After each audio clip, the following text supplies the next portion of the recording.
there, gang. Good morning. It's your host, PDawg Knight. Yeah, I'm running a little late because there's so much bullshit going on right now, but I just couldn't help it. I had to. I'm in a bunch of different arguments on Twitter. Not arguments, discussions, whatever. And I got one guy. I think he's gonna try to get me taken down. I think he's gonna try to treat me as a Russian bot. Which is hilarious to me. I don't know why I think this. I think the last message. In fact, let me read you this last message because it's in my notifications. So I put up this article from the Washington Post that was saying that the Trump administration did not disband its pandemic response office. Okay, it's an opinion piece that was ran yesterday, and we'll go through it a little bit later. So I put it up there saying, no, they didn't disband the pandemic response team, right? Well, this guy who I've been arguing with about another topic says, now listen to this, because I think this is what he's doing. All right, well, we'll see. He says, yes, he did disband the staff and the program. Again, a proven fact. Okay. Where? Because SNOOP said so? Anyway, boy, as I am reading your comments, I'm getting concerned about your intent here.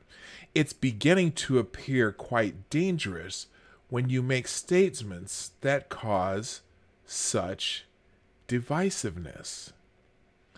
Now that sounds to me like he's trying to set me up for something. Do you agree?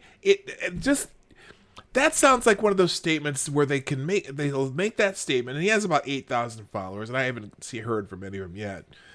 But it's almost as though he's trying to set up something so that he can say, this is weird. This seems like a bot. Except I've been on Twitter since how long have I been on Twitter? I've been on Twitter a long time. Is it 10? No, not 10 years. At least 4 or 5 years. At least since 2015, if I can remember right. And it just has the absolute makings of someone trying to set you up. Is it just me? I don't know. I'm gonna think about it while I play the intro. See you in a minute. Ladies and gentlemen, coming to you live from the Lucky Dog studio in a hidden location somewhere in the upper Midwest of the United States of America, it's a brother making his own way but with all the wrong opinions. Welcome to the Morning Night Live with your host, yours truly, PDawg Knight.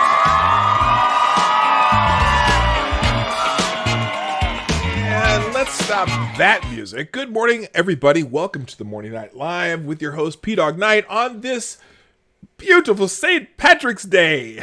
And none of the bars are going to be open, but that's okay. We'll have our own fun. I might just go buy a bottle of Irish whiskey and drown my sorrows tonight. Although I don't have many sorrows. I have a good life, despite the fact that half the world's shutting down. But anyway, it is March 17, 2020, and welcome. I'm glad you all are rolling into the chat room and everywhere else that you can, whether you're out there lurking or just watching from afar, or if you're in the chat taking part. Hey, I'm super glad you're here. Just a reminder, if you like what we do, sometime during the show, hit that like, thumbs up button, and also share the stream out. Now, I did tweet it out this morning. You can follow me right down there at PDawg Knight on Twitter, Minds and Gab.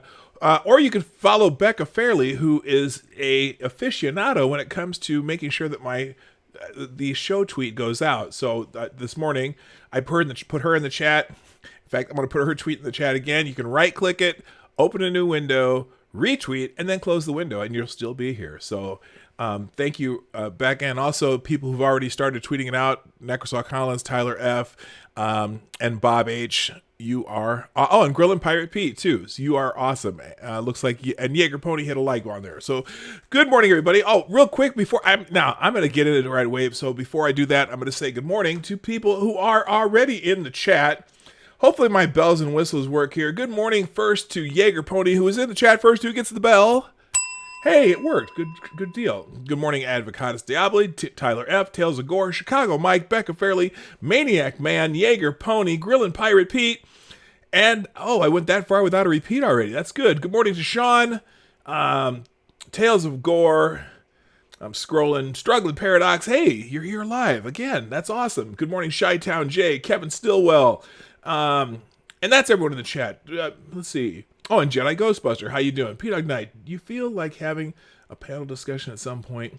I'd love to mince words with you and others. Hey, hit me up. I'm more than happy to do that if it fits the schedule. So you can hit me up through. Well, you got me on Twitter. You can DM me. I think I follow you already. So also, good morning, Miss Lilith Rain and Humble Clay. I am thrilled that you are all here. So let's get to the article that I was just talking about, though, because, everyone on, I keep hearing over and over, oh, yeah, Trump disbanded the pandemic response team. I'm like, okay, let me ask you something. So this whole thing with the coronavirus, COVID-19, whatever you want to call it, Wuhan flu, whatever. Although I hear that's racist, but yeah, I'm black, so I can't be racist, right? That's the rules. So there you go. Fuck that shit. Is that they're trying to say, okay, Trump is bumbling this. Trump is doing all the wrong shit, and I understand the desire to lay the blame at President Trump because they haven't been able to do what they've wanted to do as far as get him out of office for whatever things that they want to get him out of office for. And so this seems to be the perfect storm. The economy is taking a hit with this. It's a disease. And so you want to be able to blame him for not handling it correctly. Now, I'm sure. Oh, hang on, guys. I have to take this call. I apologize. I'm going to put you on a standby for just a second. I apologize.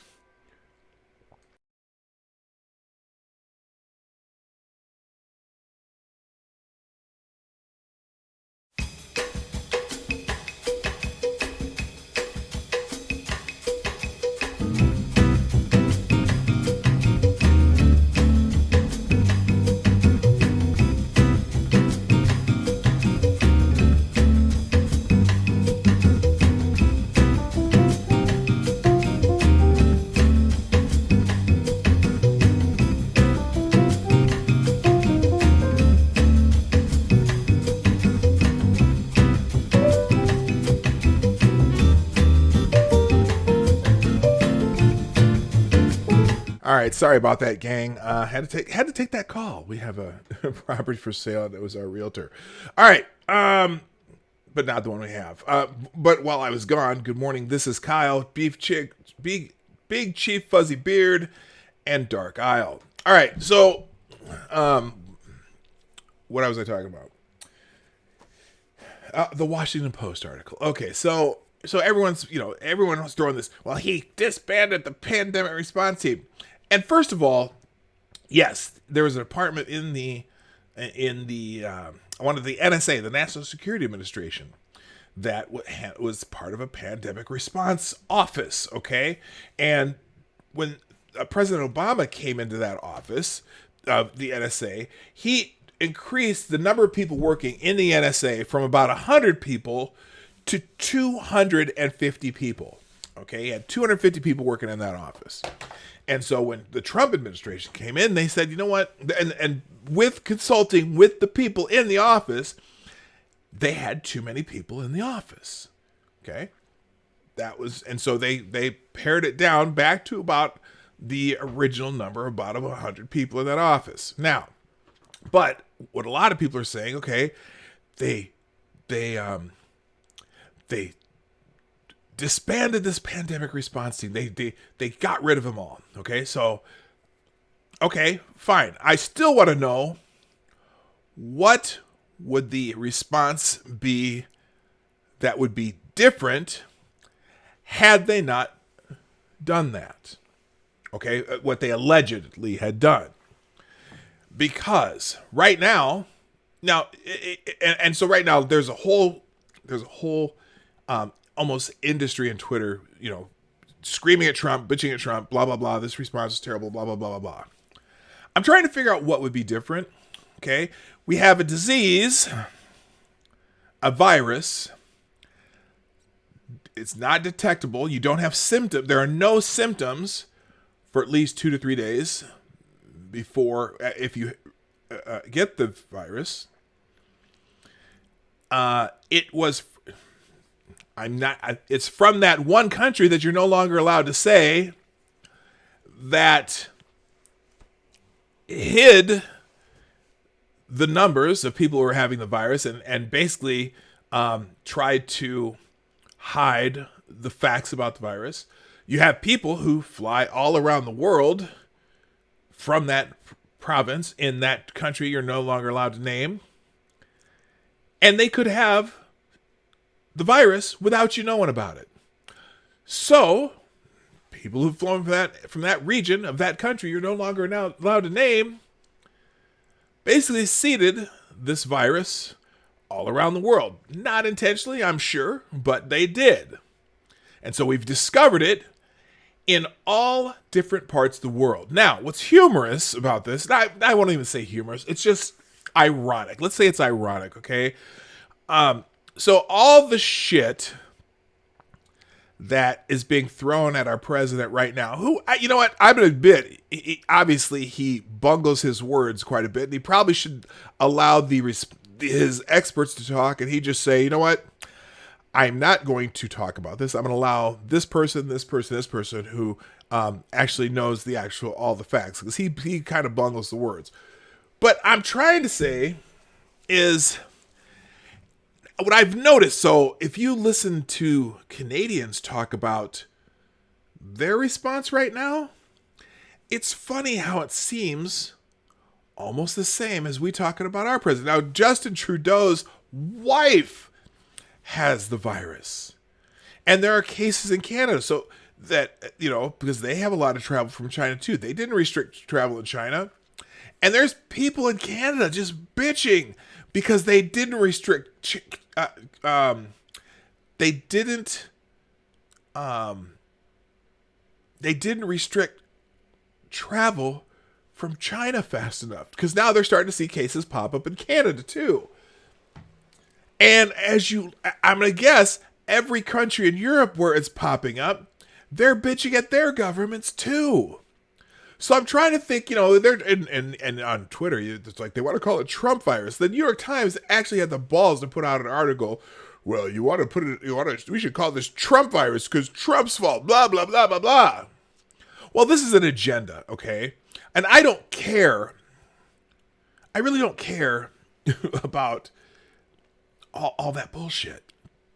I just want to make sure that people are safe. I want people to follow the instructions of the experts. I want people, we're doing this basically self-quarantine all across the country, and I hope people abide by it. And I hope people take it seriously. But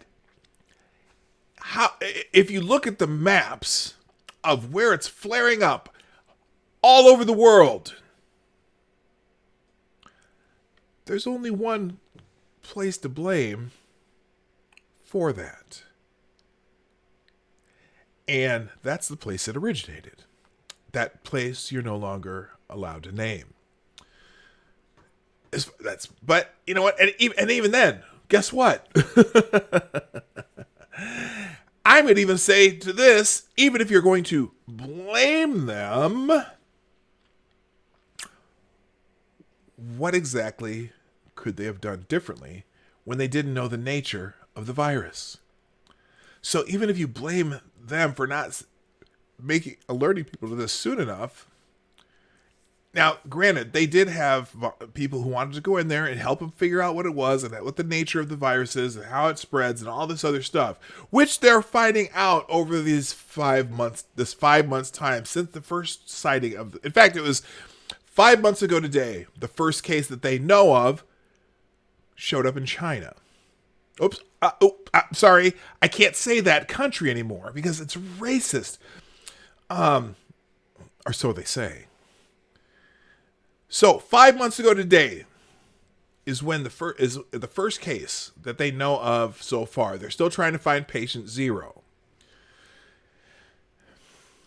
Well, now, yes, they've learned a lot more about it, but it's, unfortunately, because of the nature of the virus, where it doesn't really show symptoms until 2 to 3 days after you have it, that's a pretty hard one to stop. No matter where it started, no matter who started it, no matter how you restricted travel after you figured out that people that actually have it, after the first person died, by the time the first person died, thousands of people could have already had it. So that these people pointing fingers and all this other bullshit and test kits and blah, blah, blah, blah, blah, none of that appears out of thin air. Okay? For a virus that you don't know about, you have to come up with a new test kit. Now, yes, they bitch about us not accepting the WHO test kits. Well, first of all, unfortunately, because of the way our bureaucracy works, we couldn't have used them because they're not FDA approved. Now, could they have found some streamlined process to get those approved? I think they could have, and maybe they should have. Okay? That certainly is one of the mistakes, possibly. But there could be reasons why they don't use the WHO test kits. I don't know. Right now, I think it's more important to get through this, and hopefully we've made an early enough decision on certain things. Travel ban from China, travel ban from the hotspots in Europe, and finally getting to the point where we're just, the entire nation's taking a pause for 2 to 3 weeks. Okay? Sucks for a lot of people. Sucks for me. I know that. I know that because I purposely have 3 part-time jobs and 2 of them are closed now. Okay? But, hey, got to get through it.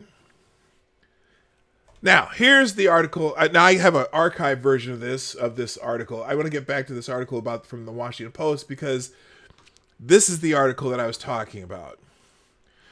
No, the White House didn't dissolve its pandemic response office by someone named Tim Morrison. Tim Morrison is a senior fellow at the Hudson Institute and a former senior director for the counterproliferation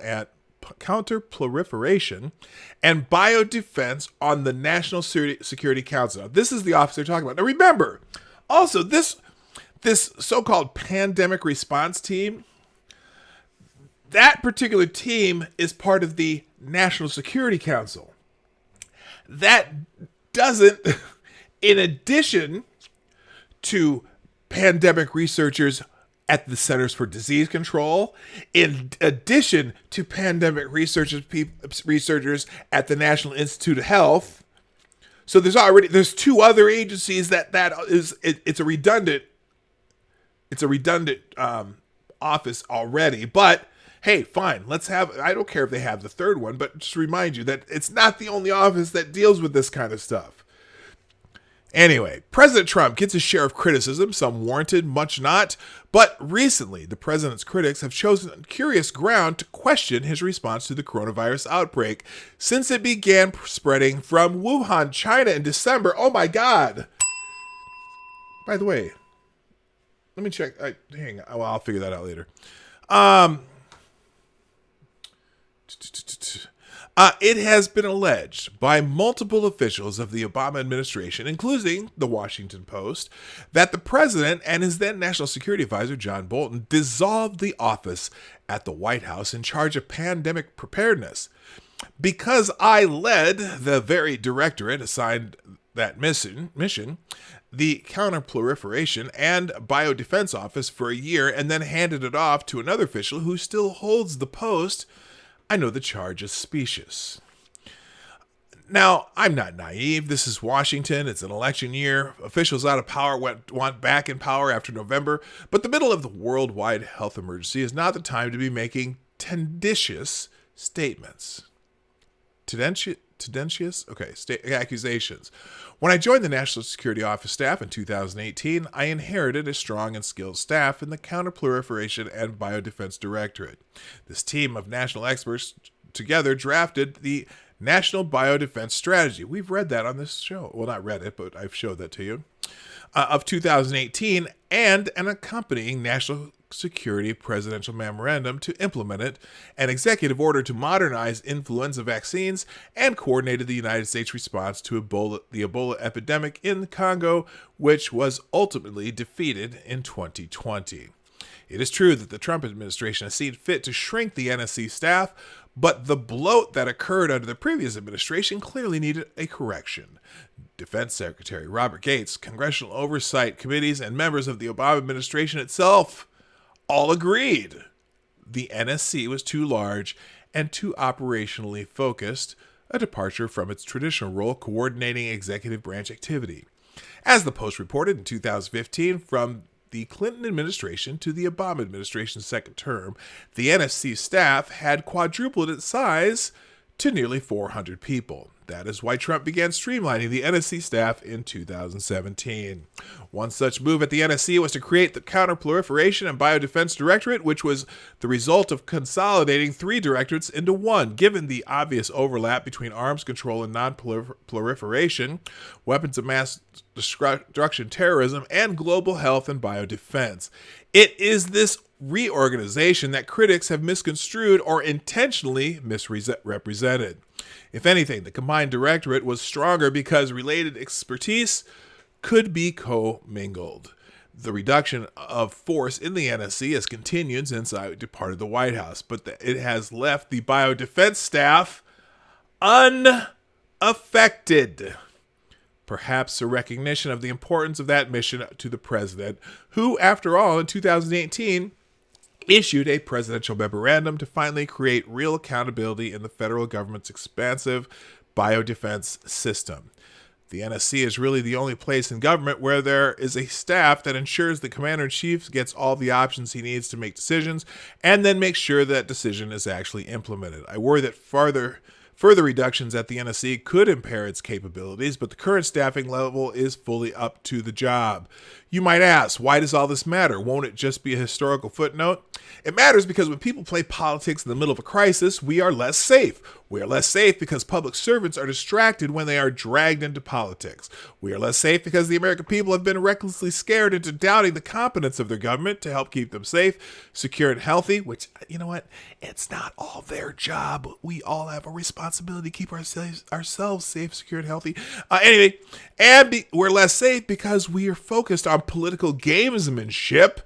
We're not paying enough attention to the real issues. For example, we should be united behind ensuring that in a future congressional appropriations package, U.S. companies are encouraged to return to our shores from China the production of everything from medical face masks and personal protective equipment to vitamin C and penicillin. Oh, hell to the yeah. Oh, what the hell happened there? Broadcasting no longer started an expert gamer. What? What the hell was that? That was weird. Anyway, and we should be united in demanding to know why the Chinese Communist Party was aware of the coronavirus outbreak in Wuhan in early December, maybe even November. Well, now we know it's November, and didn't tell the rest of the world when stopping the deadly spread might have been possible. Just as the United States has fought against fake information aimed at our elections, we should fight back against CCP propagandists. They are not only campaigning against the use of the term Wuhan virus, a more geographically accurate description than Spanish flu ever was about the 1918 pandemic, but now also promoting the false claim that COVID-19 was created by the U.S. Army. Public health officials have pinpointed a wild animal market in Wuhan as the outbreak region. Although they don't know if that's where it came from, just FYI. They just know that was one of the places where it seemed a lot of people had in common, and very well could have. Who knows? There are real threats emanating from this pandemic. We need to focus on getting our response right and save the finger pointing for what comes after. This is the United States. We will get through this. And for the love of God, wash your fucking hands. Okay, he didn't say fucking hands, but I did. Anyway, Ron Paul wrote a blog entry at his Ron Paul Institute website. I don't care if you're a fan of his or not. Everyone should read it. He's got a scary point. Well, anyway, We should probably find that sometime. All right. Good morning. Okay. So anyway, I knew there's some, and as soon as I saw that Snopes said that this item was true, I knew that it probably wasn't. Also, the other thing, Snopes also said that, what was it because people were saying that Trump called this coronavirus a hoax. And Snopes' article on that said that the answer is mixed. When even the Washington Post fact checker said, no, that's a for Pinocchio claim. But Snopes said the answer's mixed because, well, he didn't exactly call the virus a hoax, but he said something about the virus politicization being a hoax, so it could be ambiguous. So we're going to give this a mixed rating of somewhat true and somewhat false. Holy shit, Snopes sucks. Good morning, check your logic. Cynical Lindsay, Augusto Pinochet. Mr. President, how are you? Let's see, what other fucketry can I find? Holy shit. Oh, well, good morning, Holden McCroin with the super chat. It says, don't panic. This message is brought to you by 4patriots.com. That's the number 4patriots.com. All right, there we go. So anyway, and he's still arguing with me. Look at the video. Pretty clear who did what. Okay, yeah, we'll look at it later, Andrew. I don't care. Andrew's the guy I'm arguing with on Twitter. I'm just going by the article, and okay, it behooves people to be, I don't know what the word is. It behooves people. It's politically expedient to just be worrying about Trump right now rather than how we're going to take care of the damn issue. Okay, let's just hope that no more people than necessary, and not that it's ever necessary to get sick, but no more people have necessary to get sick, and we don't want people dying, and so hopefully people take heed to the recommendations, keeping their hands clean, not touching your face, making sure that you're doing the social distancing thing they're talking about, because apparently it can be spread, just even kind of through air. Anyway, I don't know. Good morning, Renovacio on Hate Camel. Good morning. All right. Hope you see something accurate and quick soon. You guys are just desperate to drink, though. Yeah, it kind of, I got. Oh, that's right. I got to put that corned beef on the stove. Oh, I forgot to buy cabbage. I don't care about the cabbage. I'll just make the corned beef anyway. For those of you who are just getting here, happy St. Patrick's Day. Welcome to the Morning Night Live on this beautiful Tuesday, March 17, 2020. All right, so there's a couple other things I wanted to highlight today. So remember when remember back, it was 2018. Remember we were having the good old Mueller investigation, and all of a sudden one day, and I think it was after something Trump said, all of a sudden one day, Rod Rosenstein holds a press conference, from the Justice Department. Rod Rosenstein comes out and says that we have indictments for 2 Russian companies, 13 Russian nationals, yada, yada, yada, yada, yada. And I said to myself at the time, this seems to be what is known colloquially as a dog and pony show. Because, and here's the reason I came up with. First of all, you're going to try to, let's see, so now first of all, we have these indictments on Russian companies, which we know will most likely not even respond because they have no American presence. And so you will never have to prove that these people did anything. So this is just a dog and pony show. You know you're never going to get any response. You're not going to get any Russian generals over here into court. nothing's going to happen. This is a dog and pony show that you don't have to prove anything, so it's very convenient for you. Well, one of the companies that was indicted did respond. Do you remember this? Okay, good morning, Dead Kaiser. Do you remember this? One of the companies did respond and came in with asking for discovery. And the people in the government who were supposedly prosecuting this did a proverbial, what's a good word for it? Shit their pants. Because now, discovery, wait a minute. We weren't expecting this. And if you also remember, just before the Mueller report was about to come out, the Mueller team was beginning to say things about these companies in public, stating that these companies, definitively interfered in the election, right? Thank you, Lamented Guide. Real quick, East Coast is starting to feel the squeeze from Corona Chan. Delaware just shut down all the non-drive-through restaurants and bars, and some elective surgery centers, i.e.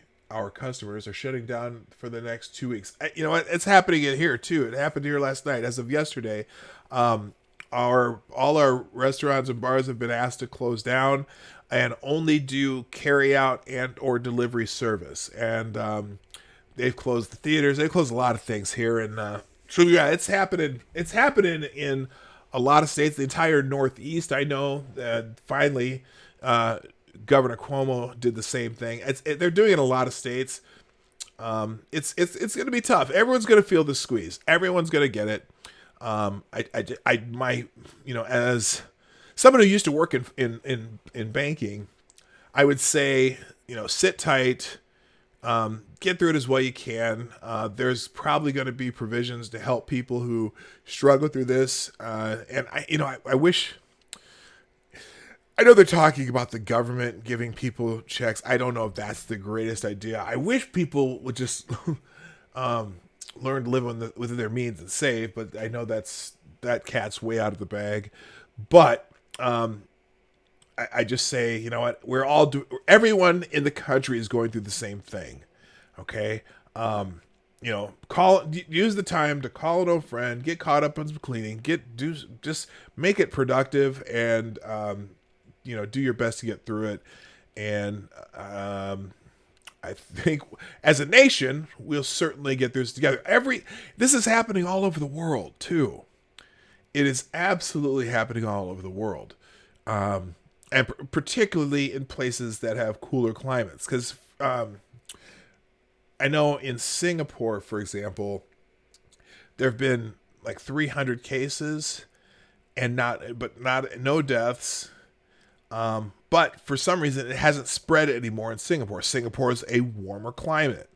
I can imagine. I know they said they found some cases in California now, but it seems like most of them are in Northern California. A couple cases in Florida, but like I said, it's the interesting thing is someone said early on that perhaps it will dissipate just like flu season. As the temperatures rise.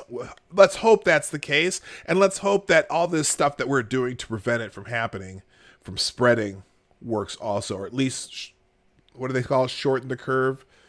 Okay, so anyway, all right, back to this Russian thing. So anyway, so then the Mueller team, the judge in this case, okay, what I said before is that the Mueller team was starting to make public statements talking about these companies, saying that they did this as though it were a definitive answer. Well, the judge in the case brought Mueller and some of his team into court and said, "Hey, there hasn't even been a trial here yet, so you cannot say that any of this has been done. You have to use the words alleged." And so the next day, remember when Robert Mueller came out and he held a press conference after the court admonished him for saying that those were definitive things that happened. He came out the next day and said that, you know what, we are just alleging this. There has been no trial. There has been no, we haven't presented any evidence yet. And so we are, there was an immediate language change. And when he testified before Congress, that language change was still intact in that they had not definitively said that these companies did what they were accusing of them of, because the companies had already responded to court. They were asking for discovery. And here's my opinion. My opinion is a dog and pony show. They don't really have evidence. And so it'd be very hard for them to go to trial if they don't really have the evidence. And the beauty of it, though, is imagine if these companies never responded. Then they don't ever have to present evidence. They can just say that it is what it is because we said so, kind of like WMDs. Oh, yeah, remember that? Anyway, so here's the article. DOJ moves to drop charges against Russians accused of funding troll farm. Now, you can imagine some of the people on Twitter, they're blaming Bill Barr and they're saying, "Oh, he's a Russian agent. He pulled this out of his ass and they're not going to charge us. Somebody got to them, whatever." But anyway, here's the article. Let's read this. Justice Department prosecutors on Monday filed a motion to dismiss charges against the shell companies accused of financing the Internet Research Agency, a Russian troll farm that engaged in social media engaged in a social media disinformation scheme to interfere in the 2016 election. Now, that's interesting. They're still without evidence, because they've never presented evidence that this happened, but they, other than you see some stupid ads, but they're still saying this is definitive. The big picture: the prosecutors claim that the Russians were essentially able to evade accountability and punishment while taking advantage of the discovery process to potentially harm U.S. national security. Yeah. Oh, you mean they get to have discovery in a case that they're being tried in? Oh no. And now this is obviously Axio's somewhat editorial view of this, but whatever. Context: the shell companies Concord Management and Concord Consulting were charged by Special Counsel Robert Mueller in 2018, along with 13 Russian individuals and the troll farm itself, known as the Internet Research Agency. The scheme, outlined in the 2018 indictment and again in the Mueller report, sought to sow political discord ahead of the 2016 elections, which they do not have to present any evidence for. Whatever. The Concord company sought to fight the indictment in court, unlike the other Russians charged by Mueller. In doing so, prosecutors say they were able to obtain discovery from the U.S. government regarding its efforts to detect and deter foreign election interference, while also ignoring court-issued subpoenas. That's interesting. In short, Concord has demonstrated its... Okay, so this is the quote from the filing. In short, Concord has demonstrated its intent to reap the benefits of the court's jurisdiction while positioning itself to evade any real obligations or responsibilities, prosecutors argued in the filing. It is no longer in the best interest of justice or the country's national security to continue this prosecution. They knew that from the very beginning. If you try to indict a foreign entity that has zero presence in where you are, it's almost impossible. Especially places where they're never going to extradite anybody. It's almost impossible to get that case. First, even get the case into court. Period. Now, this company came and said, "Oh no, well, fine. Let's have discovery. Let me see if you have any evidence." Okay. And in fact, the judge, when he admonished the Mueller team, said, "You still haven't even presented evidence to the court that this happened." So that's the problem. So anyway, did someone else do this here? Yeah, NewsThud also has an article about it. In a study setback, the Department of Justice has decided to drop the case against two firms that funded the Russian troll farms to cause chaos in our election. And they say that too. Now, and I want to show you. I think I might have some of the ads, which are hilarious. Hilarious. Anyway, Mueller indicted the two firms in February 2018, Mueller's first big move in the investigation. The DOJ argues that the Russian companies are abusing our courts to try to get access to classified information and made the decision it's not worth it. After all that, oh, it didn't work. Wow. The government has identified several considerations in its motion to dismiss that relate to the national security interests implicated by the proceeding against the defendants, Concord Management and Consulting LLC, and Concord Catering, whatever Concord event the prosecutors wrote. For the benefit of the court, the government seeks to provide information regarding these national security interests. These facts can only be filed ex parte because they are classified. That's a bit convenient too. So the other part, so now they do not have to disclose, which maybe it very well could be legit, but don't have to disclose how they got the information that's being that had been brought up in discovery. Personally, it sounds to me like they don't have a case. But the other part is, the thing is, they're at a complete and utter disadvantage also because Concord has no presence in the U.S., they don't necessarily have to abide by subpoenas, but our government, because they're the ones who are doing the indictment, the prosecuting, they do have to follow our rules of discovery. So it probably is a no-win situation for our government either way. But what's fascinating is that they don't have to. They'll never have to prove this now. They'll never have to prove it. So that's fascinating. Anyway. All right, let's move on. I got to make a couple adjustments here real quick. We're almost into time for whatchamacallit, for what is it we do every day? Twitter Treads. All right. I'm fixing some things in my keyboard here because I realized that they're not there. And so apologize for the short delay here. Here, talk about yourselves. I'm actually going to check the chat today because I'm not always so good about that. I'm going to see what you guys are talking about there. As soon as I make these adjustments here.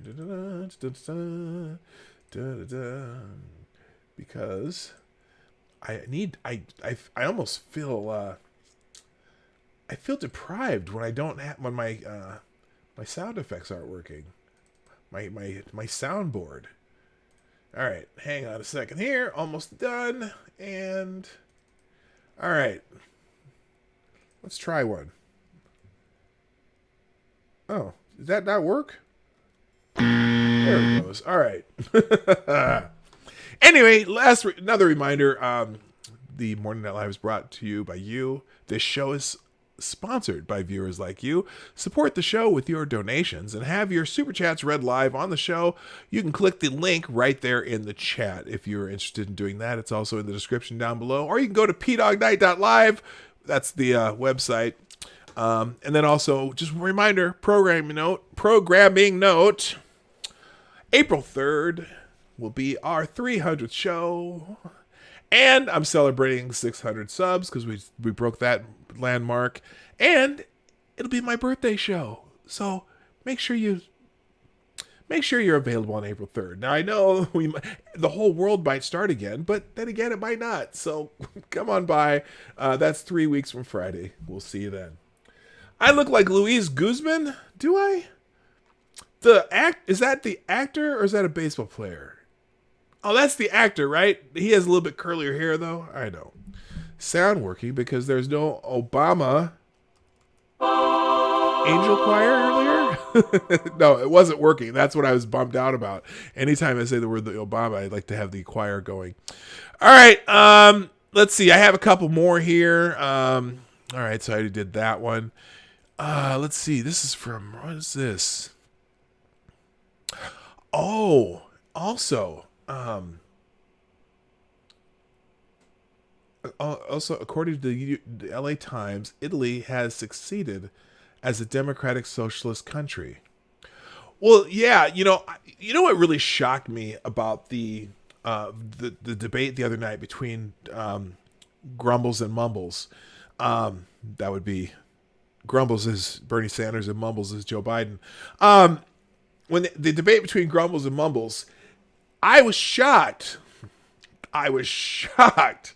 That Mumbles actually brought up the fact that when Bernie started talking about, how he would have responded to this coronavirus thing, and he started bringing up Medicare for all, and Mumbles says, well, Italy has single payer healthcare. That has nothing to do with this crisis. And for Bernie Sanders,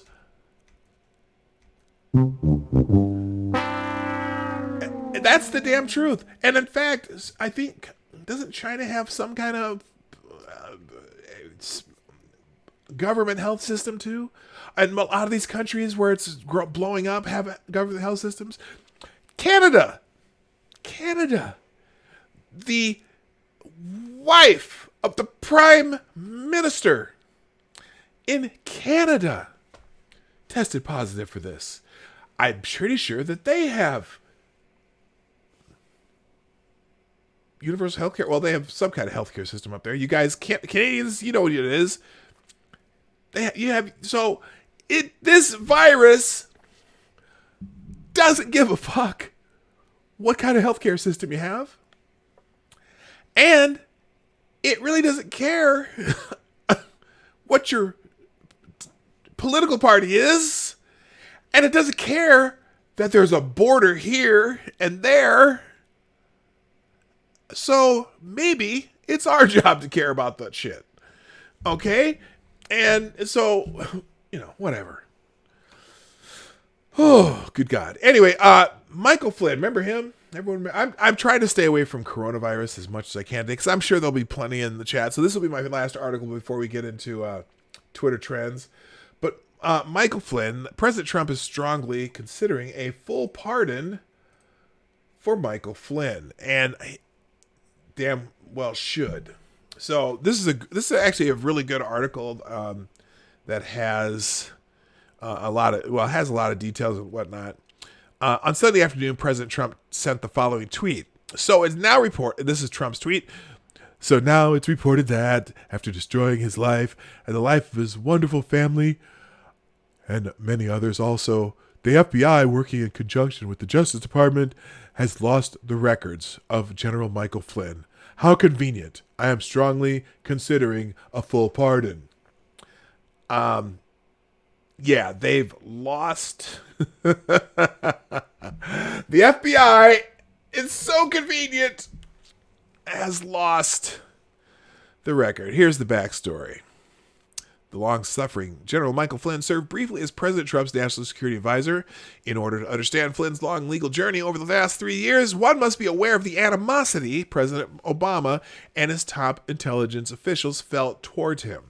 Flynn had served as the director of the Defense Intelligence Agency during the Obama administration from 2012 to 2014.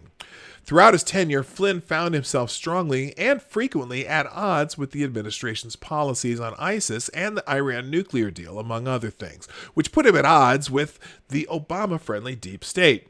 Following his ouster, Flynn's public remarks deepened the rift. For instance, in November 2015, during an appearance on Fox News, Flynn called for an investigation into the ISIS intel skewing scandal, recommending that it start right at the top. Over the transition period, Flynn, who had already been tapped as Trump's NSA, National Security Advisor, held several conversations with then Russian Ambassador Sergei Kislyak. During one of his calls, Kislyak brought up Obama's just announced sanctions. Although it was perfectly legal for Flynn to discuss the sanctions with Kislyak, for whatever reason, he chose to lie to Vice President Mike Pence about the calls, and the president quickly fired him. Kislyak had been under U.S. surveillance, and Obama intelligence officials had access to recordings and transcripts of his calls. After listening to the calls, several Obama DOJ officials decided Flynn was in violation of the Logan Act, a law enacted in 1799 which prohibits private citizens from acting on behalf of the U.S. in disputes with foreign governments. No one has ever been prosecuted under this law. All right.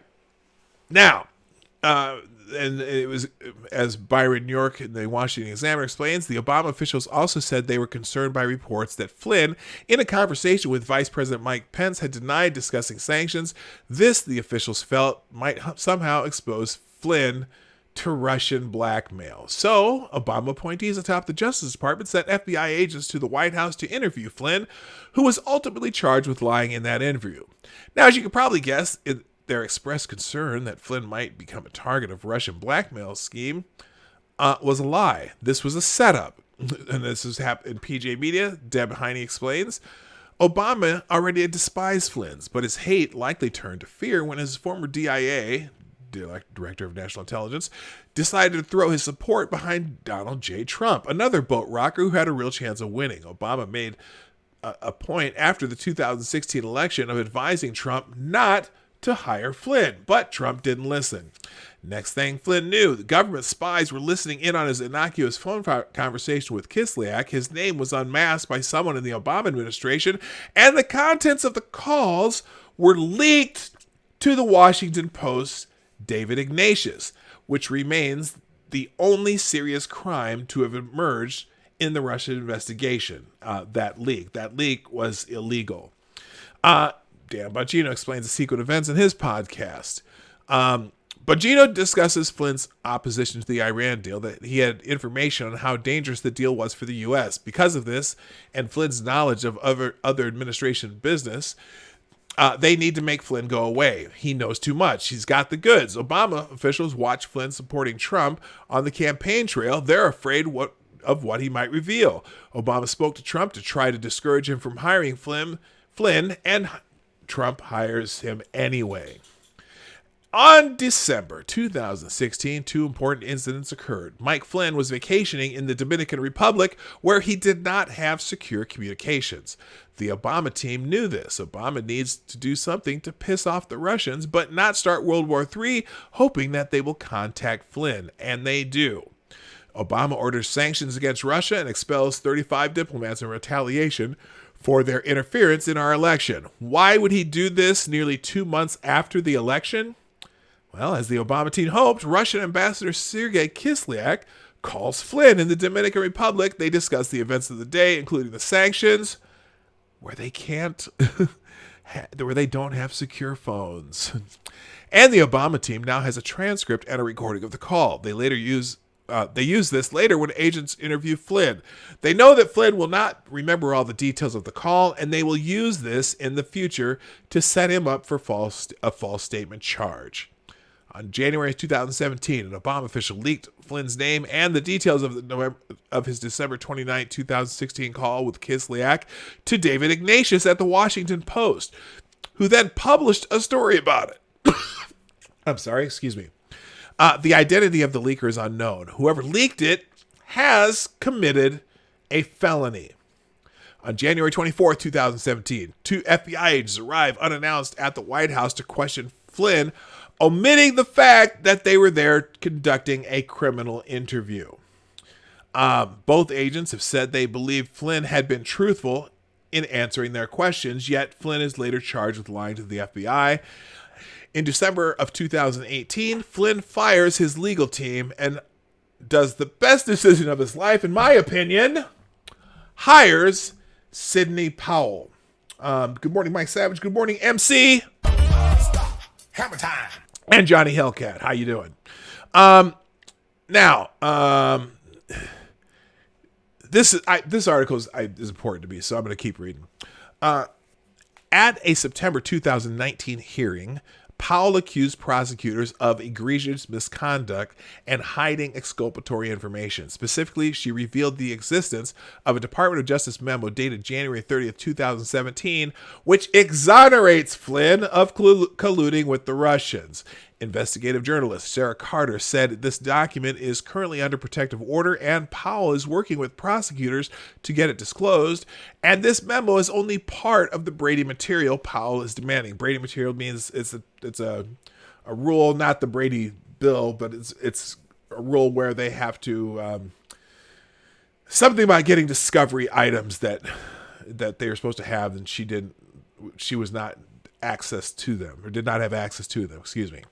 The date of this memo is especially relevant because as stated in former FBI Director James Comey's memo written immediately after his February 14th, 2017 Oval Office meeting with President Trump, Trump asked him to end the investigation into Flynn. Trump's words to Comey, according to this memo, were, "I hope you can see your way clear to letting this go, to letting Flynn go. He is a good guy. I hope you can let this go." Comey used these remarks as the basis of his obstruction of justice case against Trump.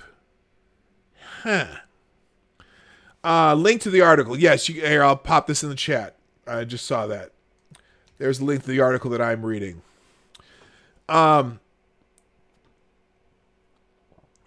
Wait, is it? Yes, it is. Okay. Further, it has been revealed at this hearing that at the time, former FBI Deputy Director Andrew McCabe had advised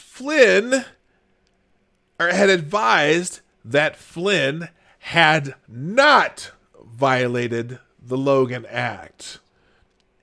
No worse than John Kerry did going to Iran. Anyway, worse still, the next day, then Fox News' Catherine Herridge reported the existence of a letter from the British government disavowing dossier author Christopher Steele. This letter, which said Steele was untrustworthy, was allegedly sent to Obama's National Security Advisor Susan Rice and to the incoming National Security team during the transition. It is among the 40 documents Flynn's lawyer Sidney Powell believes may contain exculpatory evidence and for which she filed a motion to obtain.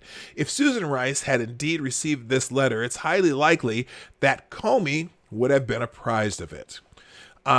Representative Devin Nunes, who led the House investigation throughout 2017 and 2018 into Russian collusion as the chairman of the House Intelligence Committee, confirmed the existence of the letter. So, during this pivotal meeting in February 2014-2017, Comey was likely aware of three crucial pieces of information. He knew that Flynn had been cleared of both colluding with the Russians and Logan Act violations. He probably knew that the British government considered Steele to be untrustworthy. As we learned from the December 2019 Horowitz report, Comey was almost certain that the Steele dossier was bogus by then. FBI agents had interviewed Christopher Steele's primary subsource in January, who said it was made up over beers. Yet he withheld this information from the president. Most importantly, knowing this, he opened an obstruction case against Trump. So now the latest developments. We'll finish this up and get into Twitter trends. Last week, investigative journalist John Solomon reported he had obtained a 2018 letter from special counsel's office to Flynn's defense team, which said, quote, "According to an internal DOJ memo dated January 30th, 2017, after the January 24th interview, the FBI advised that based on the interview, the FBI did not believe Flynn was acting as an agent of Russia." Duh. The letter also states that Flynn had briefed the director of DIA of Flynn also had briefed the DIA on all of his contacts with Russia, which is something he likely would not have done had he been colluding with the Russian government. Okay, boys, so tell us again why the government continued to prosecute Flynn. Solomon explains that the U.S. District Judge Emmett Sullivan, who has presided over the case, has so far so far has concluded that the exoneration of Flynn on the Russian collusion charge. Okay, listen to this carefully. Listen to this carefully. Listen to this carefully. The judge says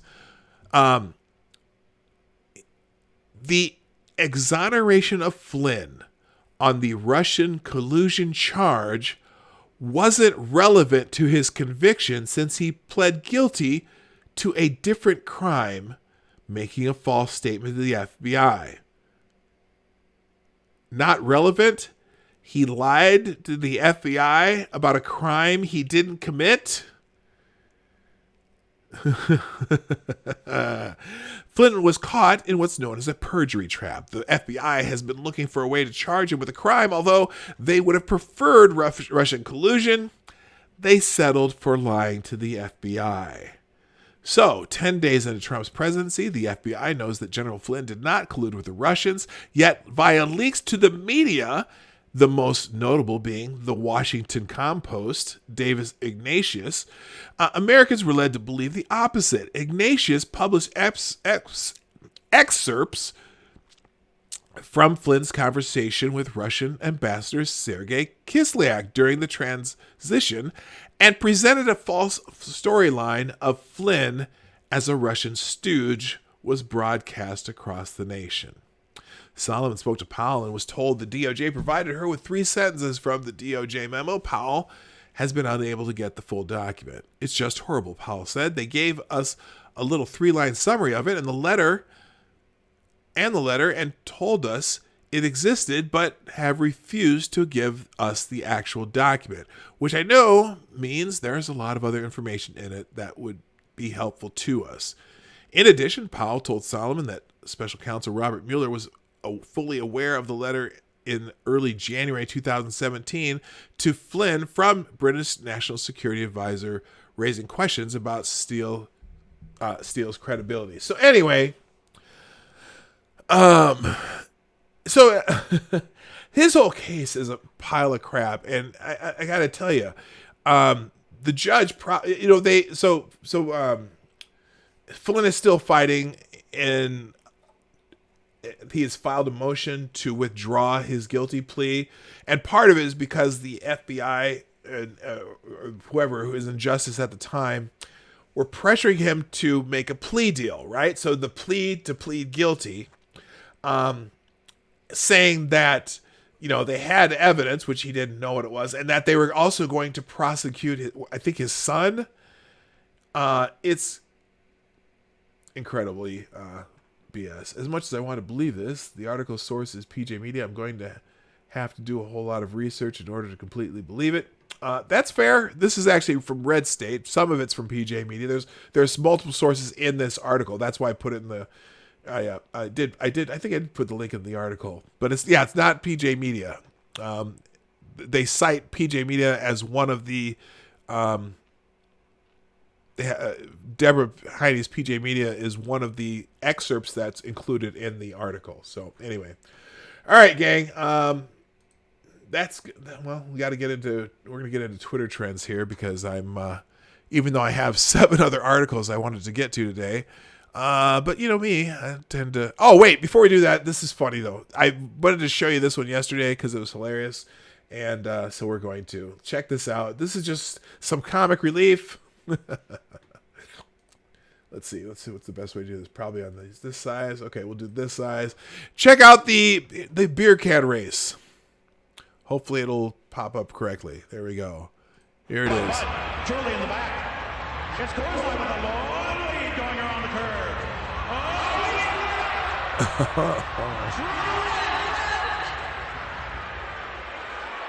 Oh. Trailing the lead with Coors Light and Bud Light following right behind. It's going to be a full finish. Truly Could it be Bud Light? Could it be Bud Light? Could it be Bud Light? The little engine that could makes it. Okay, I just thought that was cute. I don't know why. I just thought it was funny. I thought it was funny. Anyway, what else did I miss here? Okay, that's done. I didn't do that. Oh, I kind of got to everything. All right, let's do Twitter trends because it's that time and I'm almost running out of time here. Okay, a lot of people over here. Still people bitching at me. Oh, racial equality challenge. We'll have to check that one out tomorrow. Thank you, David Schoen, for that. We'll check that one out tomorrow. So let's get into Twitter trends today. I'm hitting the Explore tab, and here we go. Oh, shocker! Coronavirus is at the top of the list again, or at least the header. Coronavirus, Iran releases 85,000 prisoners to help contain the disease. Well, that's interesting. Where were those prisoners going to go? I don't know. Where's PBR? That's funny. No, that's cool. Humble Clay. I agree with you. It's a good idea to always do your own research. Coronavirus cases. Iran releases 85,000 prisoners to help contain the disease. The total number of global cases has surpassed 180,000, including more than 7,000 fatalities. Over 78,000 patients are reported to have recovered. Get the latest updates from around the world. Tests begin on a vaccine in the U.S. Yes, they did do the initial test. The first person, the first trial injection happened yesterday or the day before they announced, which is interesting. But it's still, now the problem with that, it still take them up to a year to have an actual vaccine. But at least we know that the first trials getting started that quickly is pretty amazing. They said it took 65 days. Normally it takes 3 to 6 months to even have the first trial. So that's good news. So they're working on that. Macron orders French to stay at home, but for all but essential duties. Seems like that's happening a lot of places in the world. Total cases in Italy are up to 28,000. The UK has people to work from home and avoid bars and entertainment venues. It'll be interesting to see if they heed that on St. Patrick's Day. I know that Ireland did the same too, and so that's they're freaking out. Anyway, Canada, right? Renovacio, are you here somewhere? Tell me what's going on in Ireland. I'm curious. Canada shuts border to most foreigners. Oh my God, those racist Canadians. Holy shit. Yep, that's what he said. Still take up to a year to finish, and then another, it could be up to another 6 months to distribute. And then Euro 2020 and Copa America pushed back to 2021, the soccer championship. So that's the latest update on the coronavirus. Recoveries from the virus are now nearing 80,000. That doesn't surprise me at all because, the majority of the people who get it are going to recover. But that doesn't mean that's not going to kill a lot of people. But I wish I could. Where's the map? This is coronavirus in Europe. Italy has the big. They're there. Spain, France, Switzerland. It's all over Europe. And look at all these little dots. All that tells me is they've just finally discovered it. All these little dots. Every one of these countries. It's everywhere. And so I'm trying to figure out. Okay. Remember how the people on Twitter were calling it Trump virus? Huh. Interesting. I didn't know Trump controlled all of this area too, known as Europe.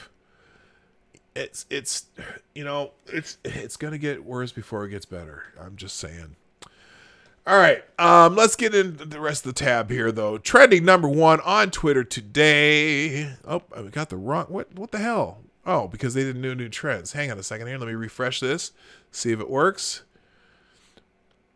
All right. In the United States, trending on Twitter today, Tom Brady is trending. Did you hear this? Tom Brady confirms he is leaving the Patriots after 20 years. I wonder where he's going to go. Maybe he'll end up at the Chargers. Don't the Chargers need a quarterback? Isn't Phillip Rivers leaving the Chargers?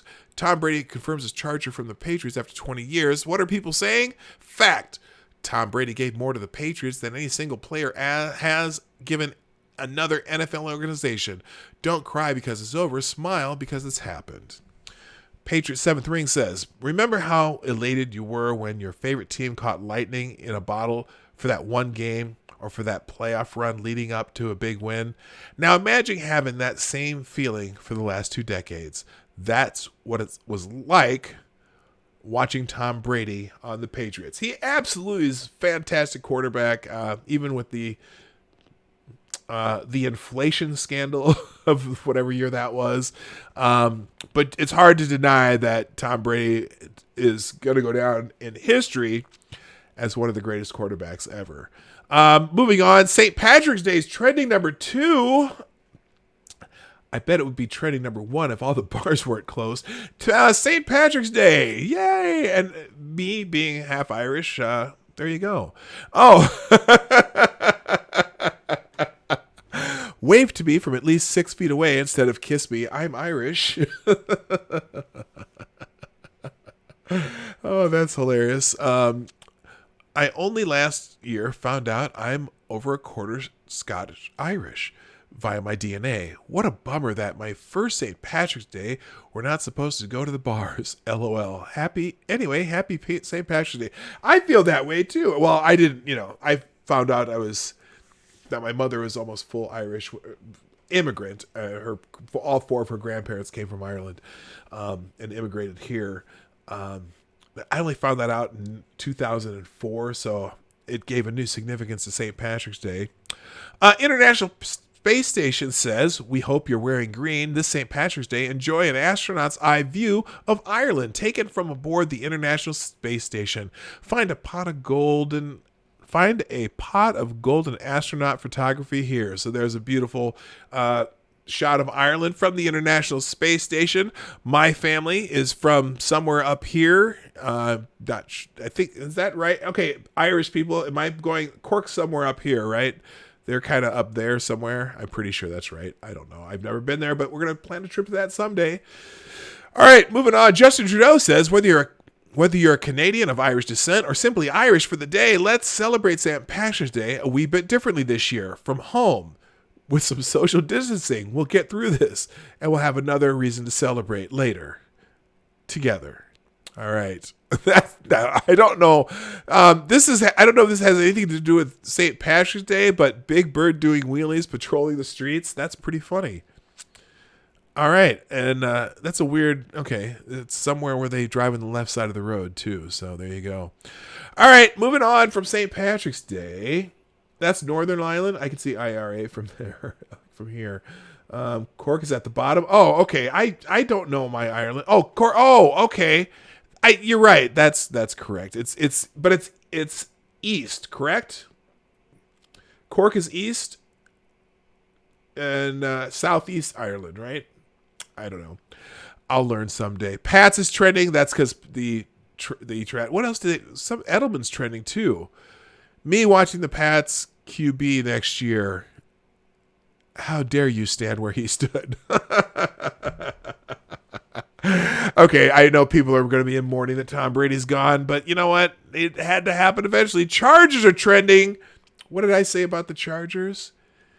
The Bucs made a strong offer to quarterback Tom Brady, believed to be $30 million or more. The Chargers did as well, and now he's leaving New England. Oh, see, I said Bucs and Chargers have both made offers of $30 million for Tom Brady. Amazing. Okay. Brady on the Bucs, Chargers, Raiders, or whoever next year. Yeah, it'd be like Joe Montana when he was in Kansas City. It did not feel right at all. It's just not going to feel right having him anywhere. AFC East is trending. Okay, everything has to do with Tom Brady. TB12 is trending. Here we go, a new one. Tuesday Motivation. Let's go. Happy St. Patrick's Day, everyone. Check out our ambassador. Send us your pics or your Irish pets. Happy St. Patrick's Day and Tuesday Motivation. Okay, whatever. Let's see. Barron Trump was speaking fluent Slovakian and French at age 3. He now speaks 5 languages and is a chess master. He's being raised by his mother, not a nanny. Okay, that's great. That's your Tuesday Motivation from Michael Notham. Also, let's see. Michael Notham says a virus with 97% survival rate is making the U.S. lose its mind. I'm not living in fear. I'm trusting in God. Well, I'm trusting in just staying away from some people. I'll trust in God too, but I'm gonna take some. I'm still gonna take precautions. Don't not take precautions. That's what he's saying there. Please don't assume that you don't take precautions because of this. Whatever Tuesday motivation we got. Okay, this is a hate Mitch McConnell one. Dear voters with integrity, you know what to do. Moscow, Mitch McConnell. Oh, good for you. That's motivating as hell. Now this is my kind of motivation. May springtime never be far away from you. Irish blessings, spring greens. We wish the Emerald Isle and all a very happy St. Patrick's Day. So there's a beautiful collage of florals, whatever. Why is that not on my full screen? Oh, because I never hit the full screen. There's a beautiful collage of florals. Okay, because it's springtime too. Hey, here's a good day. We're going to clean up the yard this week. I'll have plenty of time to do it. All right, moving on from the motivation of Tuesday. Tuesday morning's also trending. GOAT is trending. I'm sure that's for Tom Brady. Andy Dalton is trending. Oh, God, why? Bill Belichick on his way to Andy Dalton's house right now. Edelman watching Andy Dalton overthrow him by 10 yards. Yeah, Andy Dalton's got a gun of an arm, but that'd be interesting. No, I'm not okay. No, I wasn't expecting this. No, I do not want Andy Dalton as my freaking quarterback. That must be a Patriots fan. I don't know. Anyway, moving on. Let's see. Stidham. Jarrett Stidham. Who is that? Let's see. NFL Twitter watching Tom Brady leave the Patriots versus NFL Twitter when Belichick finds a way to still win 13 games with Andy Dalton or Jarrett Stidham. That'll be interesting. We're going to see if the genius is the genius or if the arm was the genius of that team. I think Belichick's a good coach, though.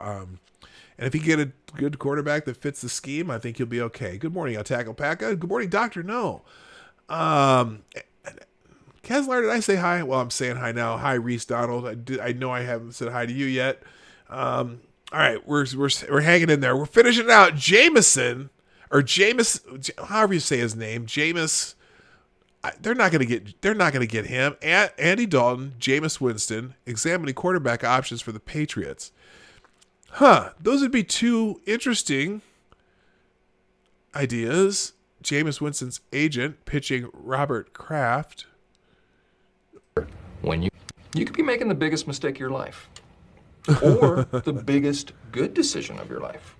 It's either going to be the best thing you ever did, or the worst thing you ever did. If you want some boring white bread clock watcher who's going to get you your paper when you ordered it for the agreed upon price, Andy's not your guy. You ever play Russian roulette? Time to spin that. Anything the Patriots do right now is under the microscope.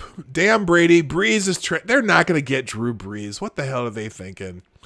You'll see tweets. Okay, Drew Brees re-signs with the Drew Brees has re-signed with the Saints on a 2-year deal worth about $50 million. Oh, I wish I would have kept playing football. I wish I'd have kept throwing that ball. I had a decent arm.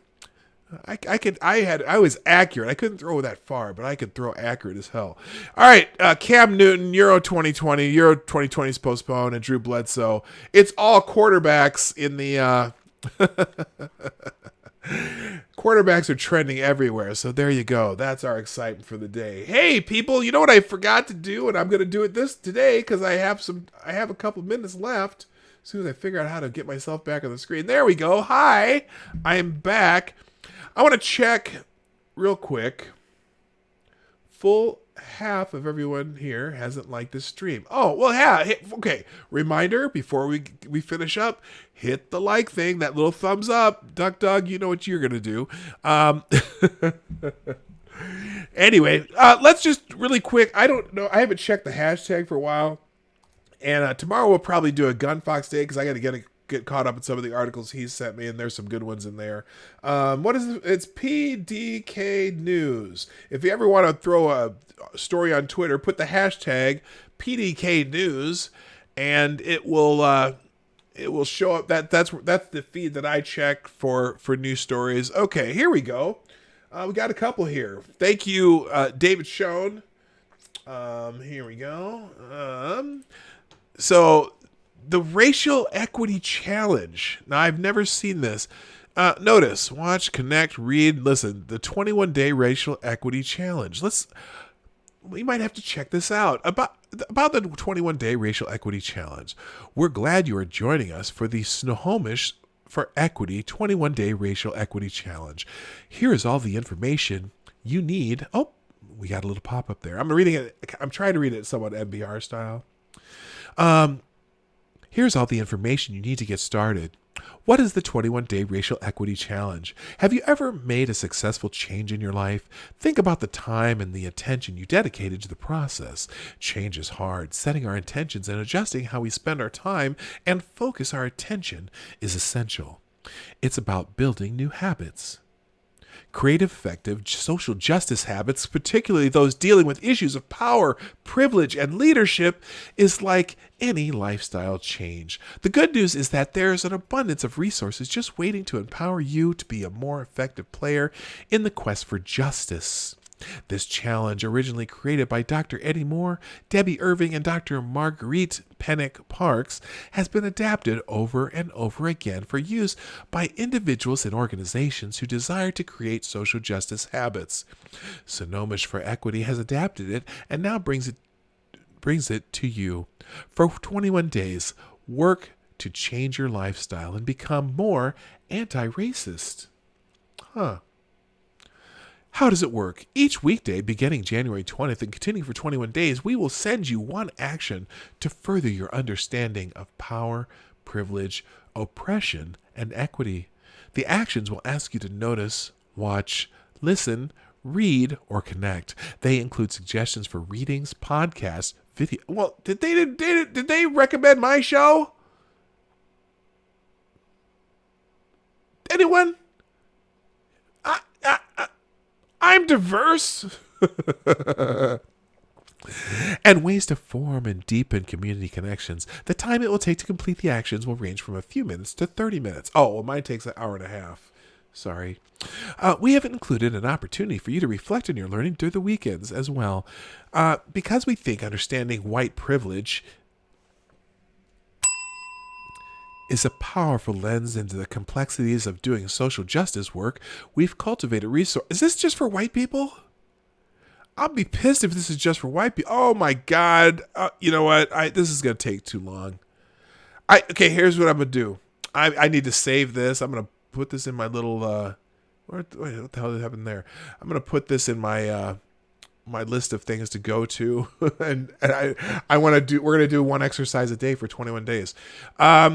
If you want, here, I'm going to put this in the chat too, because you might want to do this challenge. If you want to be able to connect with me more. All right, back to the hashtag. Hey, this dude has the dude with the sanitizer dude, 17,000 bottles of hand sanitizer and nowhere to sell them. Apparently Amazon and eBay cracked down on the dude. You probably already knew this, but now apparently he has, it's not this article, but he is apparently connected with a church or some large like mega church something to give all of it away. So in the end, I mean, I personally didn't care if he did this, but I mean, he was just trying to make a buck and pissed a lot of people off, and so whatever. All right, and let's see. China's coronavirus epicenter sees single-digit cases for a first time. Hey, this is good news. We'll open this one up. This is what we'll finish with. This is a Reuters article from, let's see, a few days ago. The global coronavirus pandemic could be over by June if countries mobilize to fight it, a senior Chinese medical advisor said on Thursday. As China declared the peak had passed and new cases in Hubei fell to single digits for the first time. Around 2/3 of global cases of the coronavirus have been recorded in China's central Hubei province, where the virus first emerged in December. But now they found out it's in November. But in recent weeks, the vast majority of new cases have been outside of China. Now, look, I'm still taking anything the Chinese tell us right now with a grain of salt, because they hid the problem until it was too late to really make any serious ways to stop it. So we're going to see cases throughout the world. Remember, I showed you that map with all those dots. Well, if the dot's small, that's because they just started finding cases there, and there are a lot of small dots. Every country in Europe, a few countries in Africa, all the northern hemisphere on our end of the world, being Canada and the United States. I don't know if they've found cases in Mexico. It'd be interesting because, again, warmer weather the virus seems to have a harder time taking hold. So thankfully, we're into the springtime in most of the United States. Hopefully, we're going to see this social distancing thing that we're doing an experiment for the rest of March. Hopefully it works. And there you go. Amazon's hiring 100,000 new people and paying them $17 an hour. Yeah, no surprise. I know at UPS, like I said, this morning they told us that supply chain companies, they want still running. And in our job, people don't stand that close to each other. We have our, like meetings, but the job is social distancing, but we're moving tons of stuff. And apparently we're about to see a wave of just people shopping for shit online. So it's good that the other thing too. So I told you about my trip to the grocery store a couple days ago.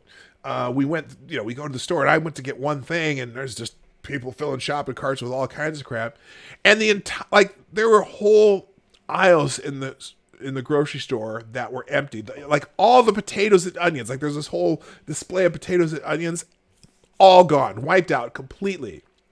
And I go to that store every morning on my way back from UPS. And this morning, the entire produce area was full again. Most of the shelves, they still didn't have a lot of toilet paper.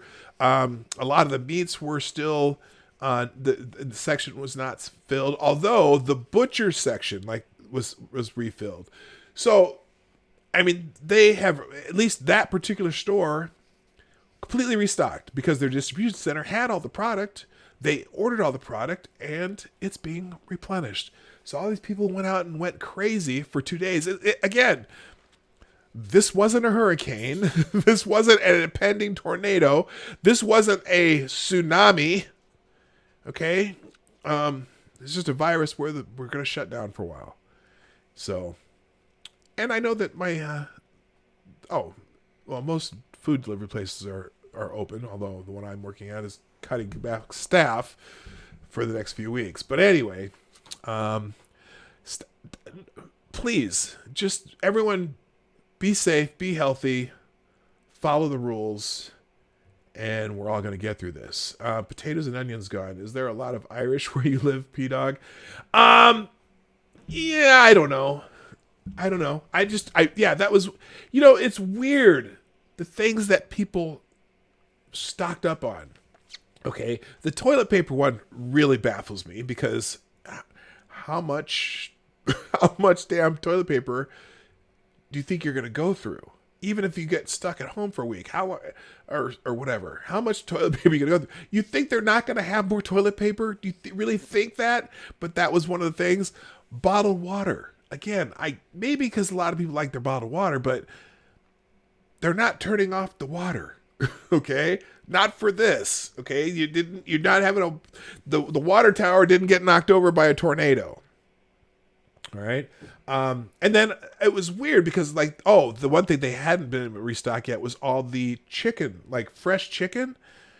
Okay, people, think about it. This is, if you were really stocking up for several weeks and you hoard fresh meat products, chicken, beef, pork, whatever, you're going to have to freeze it to keep it for any time. It's going to go bad.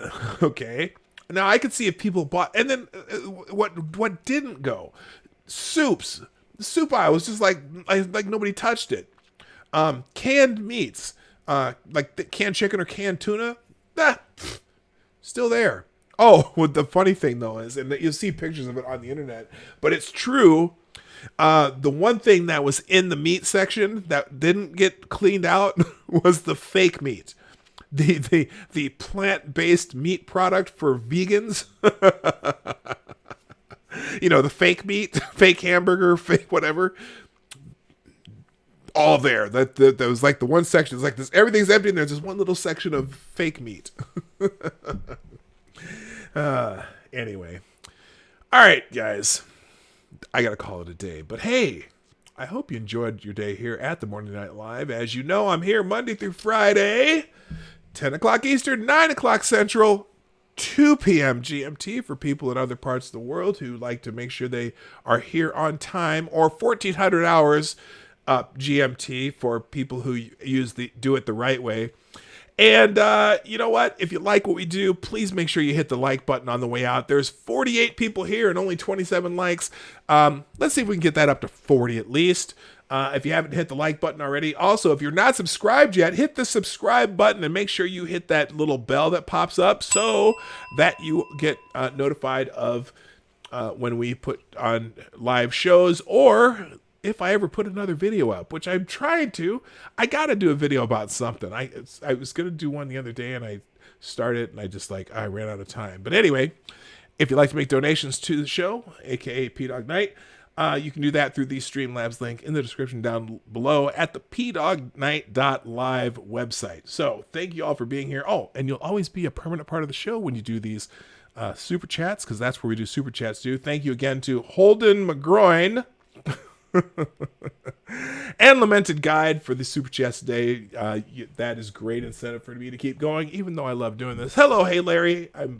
You've probably been here a while, and I just noticed you now. That's it for today, people. I gotta go. Thank you so much. My name is PDawg Night, and I'm out of here. Have a fantastic day. Bye-bye. Hey, this is PDawg Night, and thank you for watching today on the PDawg Night channel. If you have an observation or remark you'd like to make about this video or my channel, I absolutely welcome you to write it in the comments section down below. I really look forward to hearing from you. And before you go, if you like what you saw but you're not already subscribed, please make sure you hit the subscribe button and definitely click that bell that pops up afterward so you'll be notified when I post new videos or when we go live. I broadcast my live show, The Morning Night Live, Monday through Friday at 10 a.m. Eastern, 9 o'clock Central. A special thank you to all supporters of this channel who share our videos on social media and who make donations through the Streamlabs link, which is also in the description down below. Thanks again, and until next time, I'm PDawg Night, and I'm out of here.